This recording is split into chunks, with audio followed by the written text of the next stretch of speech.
আচরণে ক্রুদ্ধ হয়েছে। আপনাকে আপনাকে আমি অনুরোধ করছি, আপনি অগ্নিকে ছেড়ে দিন। আমি ওর হয়ে ক্ষমা চাইছি আপনার কাছে।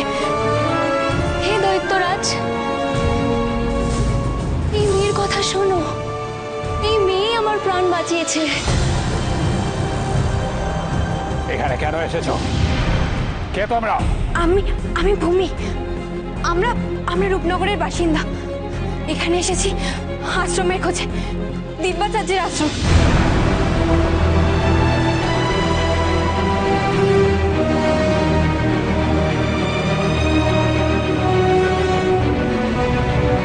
আমি আশ্রমের প্রহরী। আমি তোমাদের আশ্রমের সঠিক পথ বলে দিতে পারি, যদি তোমরা আমার প্রশ্নের সঠিক উত্তর দিতে পারো। আপনি প্রশ্ন করুন, আমি উত্তর দেওয়ার চেষ্টা করব। বলো দেখি, পৃথিবীর সবচেয়ে বড় আশ্চর্য কি?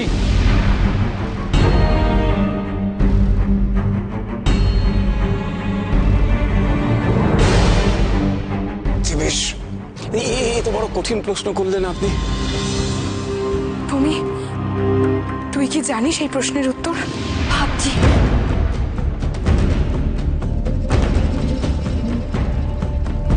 কি হলো বলো। দৈত্যরাজ, আমি জঙ্গলে মানুষ হয়েছি। মানুষকে চিনতাম না আমি, আর ওরা কেমন হয় তাও জানতাম না। রূপনগরে দেখেছি আমি মানুষ মানুষকেই মারার জন্য কত ফন্দি আটে। কিন্তু তারপরেও মানুষ মানুষকে এত বিশ্বাস করে। এই হানাহানির পৃথিবীতে এটাই তো সবচেয়ে বড় আশ্চর্য দৈত্যরাজ।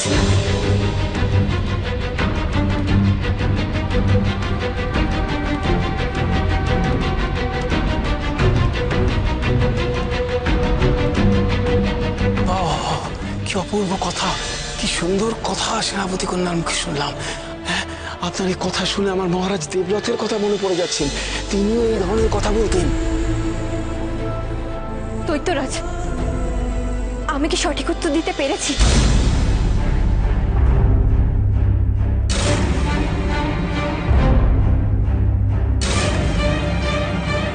তোমার উত্তরে আমি মোহিত হয়েছি।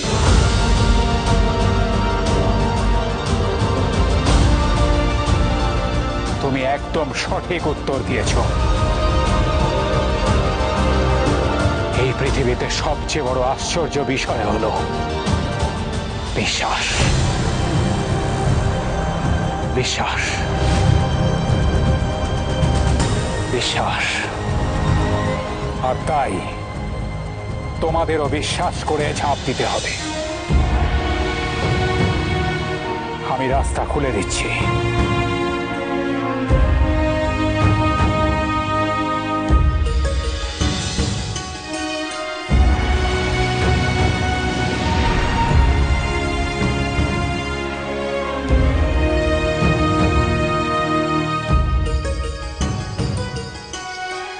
ওই দেখো দূরে,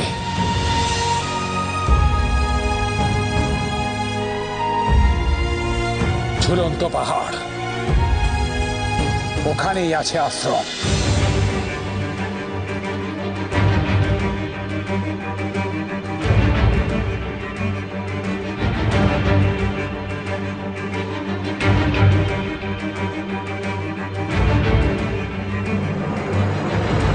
আপনাকে অনেক ধন্যবাদ দৈত্যরাজ, আমাদের সাহায্য করার জন্য। এতদিন পর আমরা আশ্রমের সামনে এসে পৌঁছলাম। হ্যাঁ অগ্নি, চলো আমরা এগিয়ে যাই। চলুন সেনাপতি কন্যা।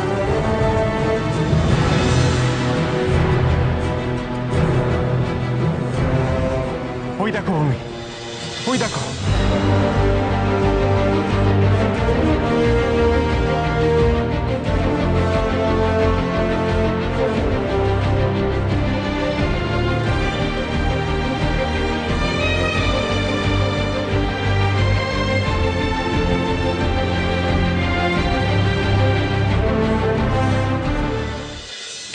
মাঝখানে তো কোনো পথই নেই, সামনে তো অতল খাদ, কি করে পৌঁছাবো আশ্রমে?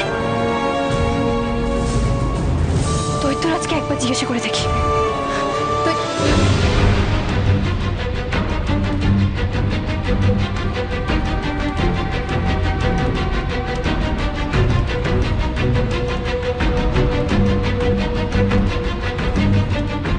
দৈত্যরাজ তো নেই। তাহলে এবার কে আমাদের পথ বলে দেবে? এতদিনে এত কষ্ট করে দিব্যাচার্যের আশ্রমের পথ খুঁজে পেলাম, কিন্তু কিন্তু ওখানে পৌঁছাবো কি করে আমরা?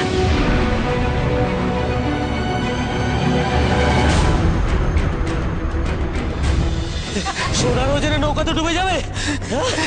রানীমা, রানীমা, আমাদের শোনা যায় না রানীমা। সোনা ফিরিয়ে নিন রানীমা, সোনার ভার বইতে পারছে না আমাদের ছোট নৌকো, আমাদের ক্ষমা করুন। চুপ, একদম চুপ। তোরা জানিস না, রানী মোহিনী কাউকে ক্ষমা করতে জানে না, দয়াও করতে জানে না। আমি যখন বোতলের মধ্যে বন্দি হয়ে হাঁসফাঁস করছিলাম, তোদের কাছে সাহায্য চাইছিলাম, তখন তোরা আমায় মুক্তি দেওয়ার জন্য নিজেদের মধ্যে দরাদরি করছিলি। কি আমাকে অসহায় দেখে নিজেরা লোভ বাড়াচ্ছিলি। আমার জন্য তখন তোদের প্রাণে এতটুকু দয়া মায়া হয়েছিল? হয়নি। তাহলে আমি কেন তোদের দয়া দেখাবো এখন? লোভ দেখে আমি তখনই ঠিক করে নিয়েছিলাম, শাস্তি তোদের পেতেই হবে। আমার বিচারে সেই শাস্তি হলো মৃত্যুদণ্ড। না রানীমা, না। মর তোরা, মর।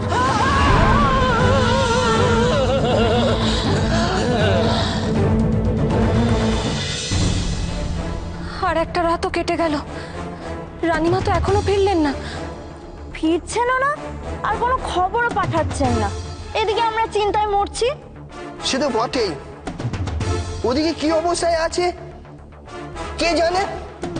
কোথায় যে আছেন সেটাও তো জানতে পারলে খবর নেওয়া যেত, কিন্তু তাও তো জানতে পারছি না। আর আর আমার পোষা কাকটাও কোনো হদিস দিতে পারলো না। আমার তো মনে হচ্ছে রানীমা নিশ্চয়ই কোনো বিপদে পড়েছেন, তাই ফিরে আসতে পারছেন না। মহারানীর আবার কি বিপদ হবে? ওনাকে বিপদে ফেলে এত সহজ না। কলকা,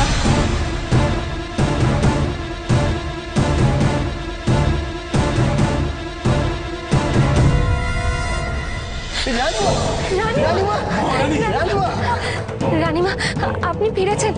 যাক বাবা, বুক থেকে ভারী চিন্তার পাথরটা নামলো। কি হয়েছিল মহারানী? ফিরতে এত দেরি করলেন যে? বলে দেবো সবাইকে কি ঘটেছিল, কেন ফিরতে দেরি হলো। কিন্তু আমাকে যে কেউ বোতলে বন্দি করতে পারে এটা জানলে আমার প্রতি এদের আস্থা কমে যাবে। না না, কিচ্ছু হয়নি। ওখানকার অবস্থাটা সামলে আসতে একটু দেরি হয়ে গেল। কলকা যা তো, মানচিত্রটা নিয়ে আয়। মানচিত্র? হ্যাঁ, আনছি রানীমা।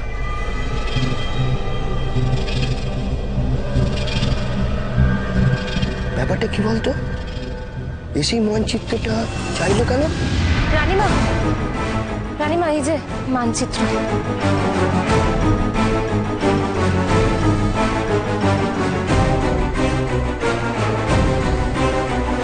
রানীমা এবার নিশ্চয়ই মায়ামুকুরে ভাগ্যবতী নদী দেখতে চাইবেন।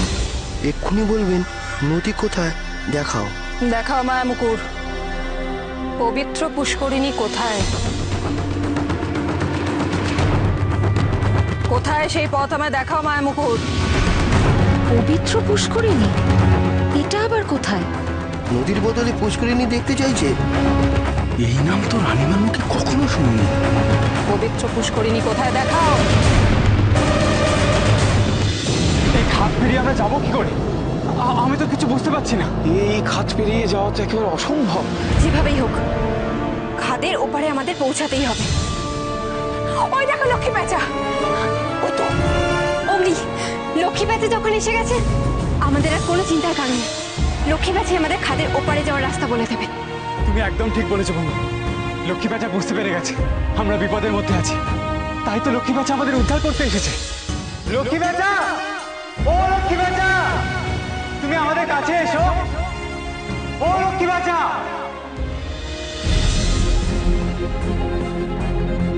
কি হলো? এতবার করে ডাকছি, লক্ষ্মী প্যাঁচা শুনছে না কেন? তখন থেকে মাথার উপরে এরকম ভাবে ঘুরে যাচ্ছে, নিচে তো নামছে না।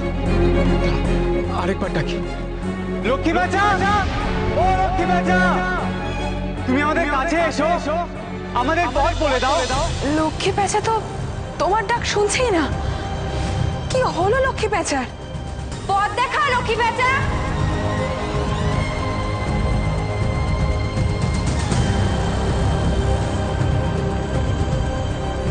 তার মানে কি লক্ষ্মী প্যাঁচা বোঝাতে চাইলো এটাই পথ? কিন্তু এ তো খাদের মধ্যে দিয়ে পথ, এর মধ্যে দিয়ে আমরা যাবো কি করে?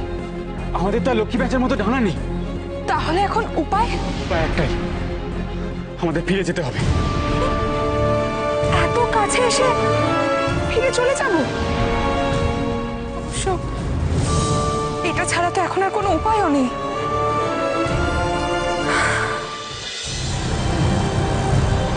তোমাদেরও বিশ্বাস করে ঝাঁপ দিতে হবে।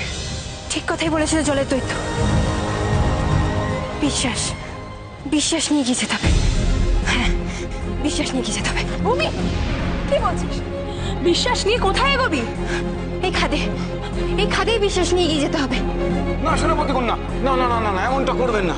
দয়া করে আমার কথা শুনুন সেনাপতি কন্যা, সেনাপতি কন্যা, সেনাপতি কন্যা। ভূমি, তুমি এটা কেন করলে ভূমি?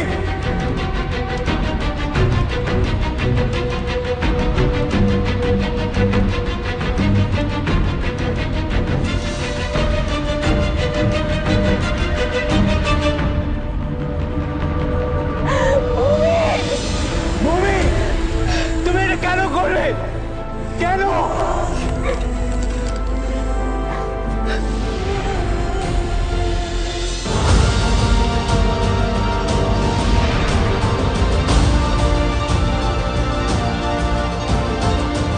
অগ্নি, আমাদের কিছু একটা করতে হবে। ভূমিকে বাঁচাতে হবে, কিছু একটা করতে হবে বন্ধুরা।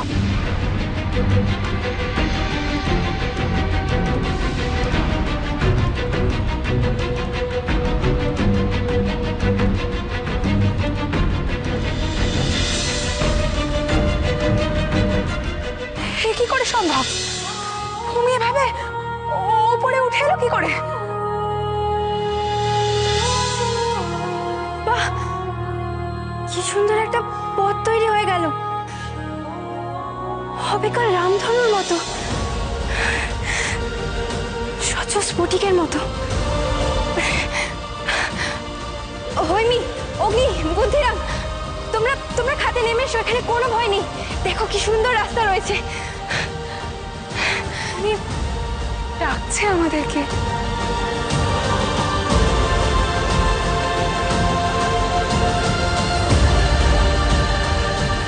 আরে কি হলো, দাঁড়িয়ে আছো কেন? তোমরা নেমে এসো খাদে।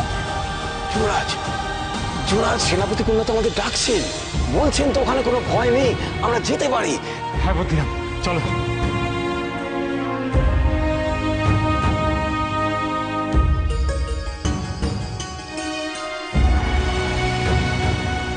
কি সুন্দর পথ, কি অপূর্ব পথ। হ্যাঁ, তো বলেছিল বিশ্বাস করে ঝাঁপ দিতে হবে, আর সেখানেই সেই ধাঁধা লুকিয়ে আছে। ভাগ্যিস ভাগ্যিস সেনাপতি কন্যা বিশ্বাস করে ঝাঁপটা দিয়েছিলেন বলেই আমরা এমন একটা সুন্দর পথের সন্ধান পেলাম, তাই না যুবরাজ? চলো আমরা এবার এগিয়ে যাই। চলুন চলুন সেনাপতি কন্যা।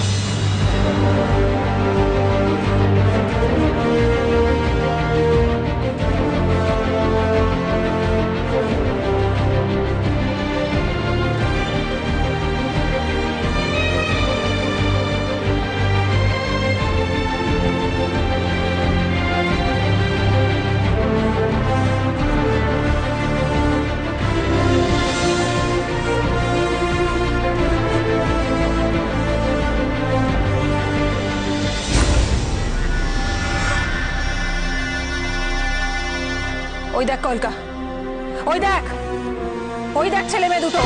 রানীমা তো দেখে ফেললো ওদের, কোথায় কোন দিকে যাচ্ছে। এইবার এক ঢিলে মরবে দুই পাখি। ছেলে মেয়ে দুটোকেও শেষ করব, সঙ্গে দিব্যাচার্যের আশ্রম থেকে অর্ধেক মানচিত্রটাও নিয়ে আসবো।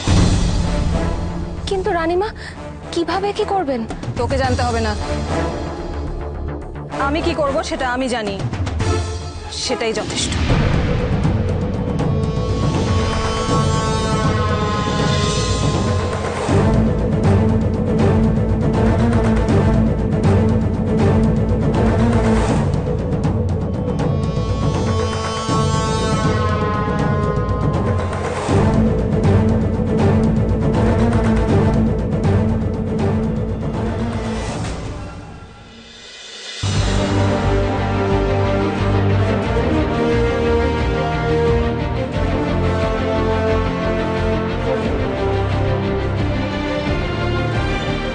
ভূমি, ওই দেখো ঝুলন্ত উপত্যকা, দেখতে পাচ্ছ?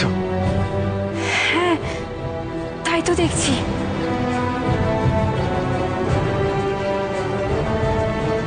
আরে লক্ষ্মী বাঁচা হঠাৎ করে কোথায় মিলিয়ে গেল? হ্যাঁ তাই তো, কোথায় গেল লক্ষ্মী পেঁচা?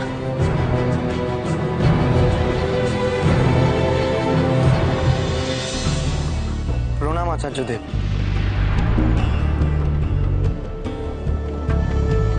মঙ্গল হোক, দীর্ঘজীবী হও। আচার্যদেব, ওরা অবশেষে পৌঁছে গেছে। এরপর থেকে তুমি আর কোনো সাহায্য ওদের করবে না। যদি ওরা নিজেরা যোগ্যতা অর্জন করতে পারে তাহলেই আমার দেখা পাবে। যথা আজ্ঞা আচার্যদেব।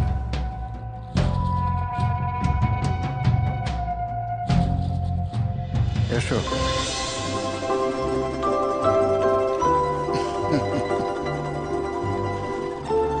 তোর সবসময় সাহায্য করতে বারণ করো কেন বলো তো? বলো না। আমি তোমাকে বলেছিলাম না যে কাউকে যদি সাহায্য করা হয় তাহলে সে নিজে থেকে আর কিচ্ছু শিখতে পারে না।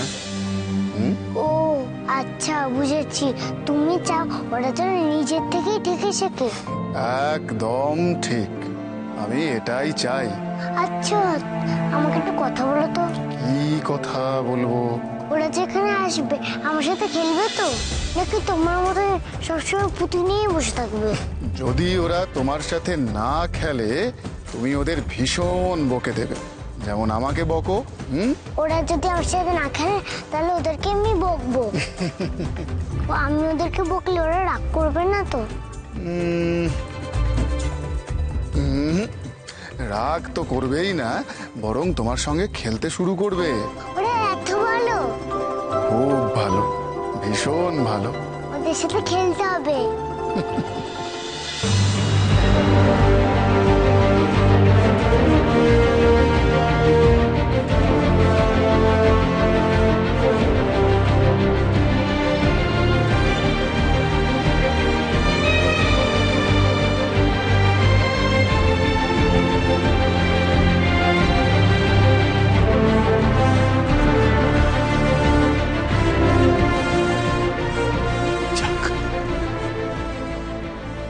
এতদিন পর তোর ঘোড়ায় এসে পৌঁছল।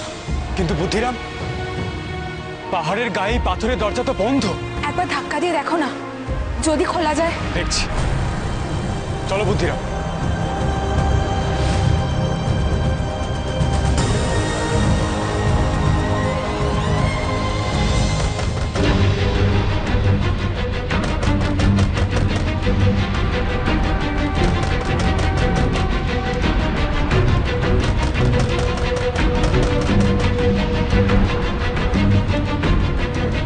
কি হলো বলো তো? এতবার করে তো দরজাটা ধাক্কালাম, কেন খুলছে না বলো তো? তাহলে কি তীরে এসে তরি ডুবলো? না, এত দূর এসে আমরা আশ্রমে ঢুকতে পারবো না।